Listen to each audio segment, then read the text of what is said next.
Saudara Komisi Pemilihan Umum Daerah telah merampungkan hasil rekapitulasi penghitungan perolehan suara pemilu 2024. Sejumlah caleg artis berpeluang lolos dan gagal ke Senayan. Dengan bermodalkan popularitas, sejumlah artis ikut maju menjadi calon legislatif di pemilu 2024. Dengan sistem pemilu proporsional terbuka, ia mengandalkan suara terbanyak. Ketenaran yang dimiliki para artis bisa membantu mereka mendapatkan suara tanpa harus usaha kampanye lebih besar. Kawan-kawan artis tentu memiliki sejumlah kekuatan, terutama terkait dengan pengaruh dan popularitas.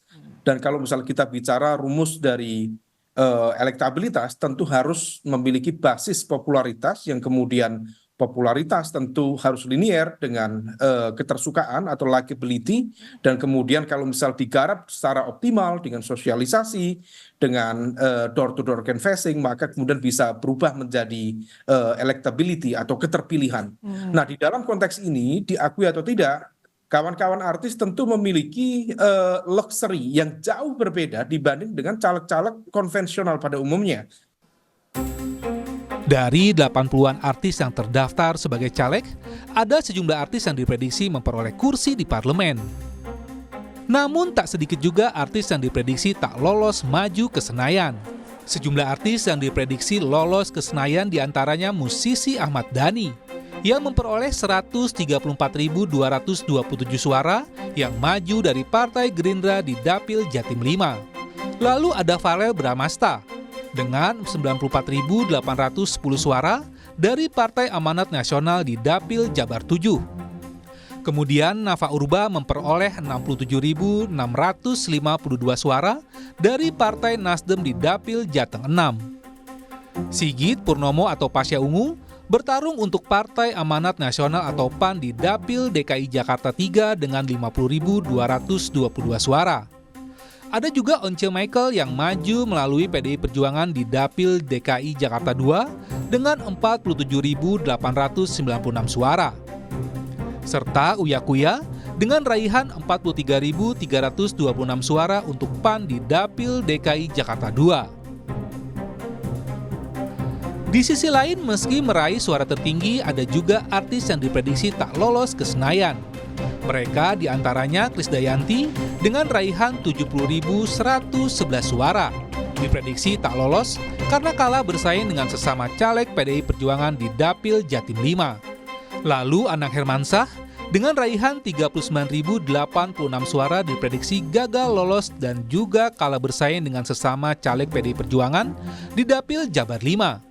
Kemudian Lula Kamal dengan suara 32.589 di Dapil DKI Jakarta 2 dikalahkan sesama caleg PAN yang juga artis Uya Kuya. Begitu juga komedian Narji dari PKS di Dapil Jateng 10 diprediksi gagal lolos meski meraih 19.178 suara.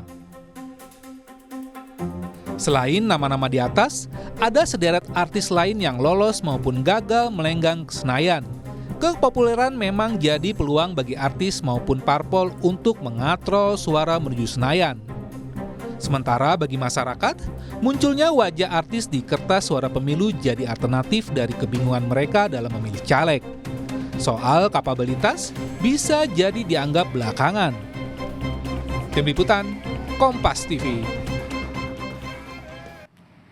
Saudara, sejumlah artis sudah dipastikan lolos ke Senayan dan beberapa lainnya berpeluang besar meraih kursi di parlemen. Lalu seperti apakah tanggapan warga mengenai caleg artis yang sudah mengamankan kursi di Senayan? Anda optimis mereka bisa mewakili rakyat? Sebenarnya sih optimis nggak optimis ya, karena beberapa kan ada yang kelihatan di publiknya selengean, ada juga yang kelihatan dari covernya tuh kelihatan selengean, ternyata pas udah terjun ke masyarakat ternyata kerjanya bagus gitu ya. Kita lihat aja sih ke depannya gitu. Harus bisa jadi perwakilan rakyat, ya harus benar-benar mampu, karena mereka udah lulus kan. Ini bukan main-main maksudnya, harus mampu gitu. Saya sebenarnya kurang setuju karena mereka tidak ada background politik. Jadi menurut saya mereka itu sebaiknya berkecimpung hanya di dunia hiburan saja. Karena kan mereka selain kurang memiliki pengalaman dalam bidang politik, mereka juga memang backgroundnya bukan dari situ. Mereka itu backgroundnya itu dari tanah hiburan aja. Jadi kalau menurut pandangan saya pribadi, saya kurang setuju. Jadi memang saya setuju, siapapun itu hak setiap orang kan, memang itu dia lindungi oleh konstitusi. Tapi orangnya mau belajar nggak? Jangan nanti kalau seandainya, mohon maaf ya, kita tahu semua, di DPR nanti pada tidur ya kan, nggak ngerti apa-apa, akhirnya malu, minder. Nah itu bagaimana? Pertanggungjawaban kita kepada pemilih bagaimana? Saya pasti sama ya seperti masyarakat yang lain.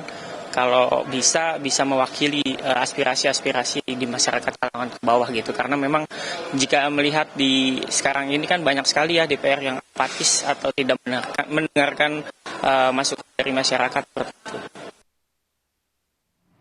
Salah satu artis yang diprediksi berpeluang besar lolos ke Senayan adalah Sigit Purnomo Said atau yang lebih dikenal dengan Pasha Ungu. Apa yang membuatnya tertarik terjun ke politik? Kita berbincang bersama Sigit Purnomo Said atau yang biasa dikenal Mas Pasha. Selamat siang, selamat pagi ya Mas, waktu Paris. Iya, selamat pagi Mbak Ivon. Ya sehat ya Mas, waalaikumsalam. Alhamdulillah. Mas Pasha, ini kan dari data yang kami dapat, raihan suara Anda 50.000 lebih suara di Dapil DKI 3. Ini sebenarnya sudah sesuai penghitungan tim internal kah Mas Pasha? Iya, jadi alhamdulillah memang setelah kita pantau, kita kerjakan mulai dari proses perhitungan di TPS sampai ke tingkat provinsi, ya, itu alhamdulillah suara kita memang sesuai dengan apa yang kita kerjakan, apa yang kita pantau, apa yang kita catat. Jadi 50.222 memang alhamdulillah bisa mengantarkan kita, insya Allah ini lolos ke DPR RI, tapi memang ini masih kita sebut perlu kita evaluasi kembali ke depan. Ini agak jauh dari ekspektasi Mbak Ivon. Target kami kemarin semoga bisa dapat di atas 100.000 sebenarnya. Oke, tapi sebelumnya memang sudah memprediksi bahwa bisa meraih suara sebesar itu dan yakin bisa lolos ke Senayan, Mas Pasha. Iya, karena memang kita bekerja ya, Mbak Ivon ya. Saya sendiri bersosialisasi tuh ke masyarakat itu tidak kurang dari 2 tahun ya. Jadi kalau dikatakan kita optimis untuk bisa meraih suara, ya alhamdulillah. Ini bisa dibuktikan hari ini dengan raihan 50.000 sekian gitu. Tapi Mas Pasha, ini kesulitan tidak sih pas kampanye di Jakarta? Kan sebelumnya di Palu, apakah ada perbedaannya dengan yang di Palu? Ya, saya sekarang sudah punya 2 kampung Mbak Ivon. Kampung yang pertama ya di Sulawesi Tengah ya, di Kota Palu. Kampung yang kedua di Jakarta. Kenapa? Karena saya sejak kuliah sudah di Jakarta dari tahun 97 gitu. Jadi separuh hidup saya ini sebenarnya sudah cukup banyak di Jakarta. Dan masyarakat Jakarta sudah memberikan banyak buat saya. Dan saya kira ini saatnya untuk mengabdi kepada masyarakat Jakarta. Gitu. Tapi ada tidak sih Mas Pasha hal yang menarik yang terjadi pada saat kampanye di Jakarta kemarin? Ya kalau ditanya menarik, ya hampir semuanya menarik ya. Mungkin karena di Jakarta ini kan termasuk wilayah pemukiman padat ya Mbak Ivon. Jadi tidak sulit bagi kita itu di saat sosialisasi itu untuk mengumpulkan massa gitu. Dan masyarakat kan juga memang tahu bahwa ini yang hadir ini backgroundnya dari industri musik gitu kan. Mas Pasha gitu. Ya seperti biasalah. Jadi gaya-gaya kampanye juga masih bisa dikatakan sama gitu kan. Bagaimana kemudian masyarakat ini bisa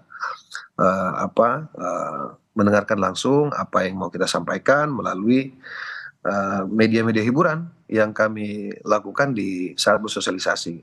Pas kampanye kemarin Mas Pasha susah tidak sih meyakinkan masyarakat mengingat pesaing-pesaing Anda juga kuat begitu?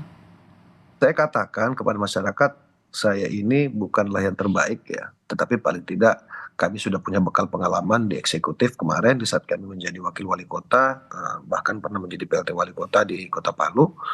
Dan saya kira ini merupakan satu modal awal bagi kami untuk bisa berkolaborasi dengan masyarakat, menyuarakan aspirasi masyarakat bila mana kami nanti terpilih masuk di Parlemen Senayan. Mas Pasha ini kan ya, dan alhamdulillah masyarakat membuktikan dengan perolehan suara hari ini ya, ini yang insya Allah bisa mengantarkan kami duduk di Senayan Mbak Ivon. Ya, sebelumnya kan Anda wakil wali kota Palu. Apa sih, Ya, Mas Pasya, yang membuat Anda kemudian tertarik terjun menjadi anggota dewan? banyak orang yang tidak tahu Mbak, sebenarnya keluarga saya ini backgroundnya background yang bergerak di bidang politik ya, mulai dari bapak saya, kakak, adik, bahkan adik saya lebih dulu menjadi anggota DPR sebelum saya gitu. Jauh sebelum saya menjadi wali kota sebenarnya. Nah kalau ditanya apa ya, saya kira ini satu pencapaian baru ya Mbak. Ini di luar konteks persoalan pelayanan, di luar konteks persoalan pengabdian, tapi ini saya kira satu pengalaman baru dan juga satu bentuk ibadah baru barangkali menurut saya, buat saya ya. Karena hampir 20 tahun terakhir saya sudah mendapatkan banyak apresiasi dari masyarakat Indonesia, ya, termasuk masyarakat Jakarta yang bisa mengantarkan saya punya nama besar di dunia industri musik ini, alhamdulillah. Nah, saya kira tidak ada salahnya kalau kemudian hari ini kita memberikan ruang ya, meluangkan waktu melalui dunia politik untuk memberikan yang terbaik bagi masyarakat gitu. Nanti jika Mas Pasya nih lolos ke Senayan, misi apa yang akan Anda bawa? Saya sih jujur berharap kalau bisa diizinkan Ketua Umum kami tentunya Pak Zulkifli Hasan, kita pengen ditempatkan di Komisi 1, ini bidang pertahanan, Kominfo gitu. Saya cukup banyak berkawan dengan abang-abang di TNI ya khususnya gitu. Saya pernah jadi wakil wali kota, saya sedikit banyak tahu bagaimana dunia TNI ya, khususnya di kampung saya. Saya kira masih banyak hal yang perlu diperhatikan gitu kan, khususnya terkait dengan kesejahteraan prajurit, peremajaan fasilitas-fasilitas di pemukiman militer dimanapun berada tentunya ya, termasuk diantaranya kemarin yang pernah saya saksikan sendiri, saya lihat sendiri di kampung saya gitu. Nah ini penting, apalagi kalau kita lihat kemarin kan di beberapa pidato Pak Jokowi ya, bahwa hari ini dunia sedang dalam situasi yang ketidakpastian ya di bidang politik. Nah, tentu yang paling utama yang perlu kita perkuat saya kira pertahanan kita gitu, Mbak Ivon. Ke Komisi Prajurit, 1. ya, bahwa ketahanan prajurit kita juga yang paling penting saya kira yang paling utama perlu kita perhatikan gitu. Nah kalau kita melihat kemarin salah satu misi dari Presiden terpilih Pak Prabowo Gibran ya, itu terkait dengan makan siang gratis. Nah kita juga insya Allah ke depan harus memastikan mengawal bahwa program makan siang gratis ini bisa sampai juga ke anak-anak prajurit gitu. Mas Pasya, Jangan sebelumnya kita menayangkan hasil beberapa wawancara dengan masyarakat. Ada yang menanggapi pro dan kontra lah musisi atau artis yang menjadi anggota dewan. Bagaimana respon atau tanggapan Anda?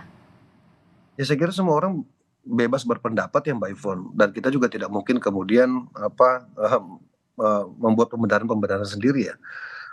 Pembuktian ini kan butuh proses gitu. Jadi saya kira sah-sah saja kalau kemudian masyarakat masih ada yang meragukan politisi yang memiliki background artis ini dianggap tidak mampu bekerja, tidak mampu melaksanakan tugas.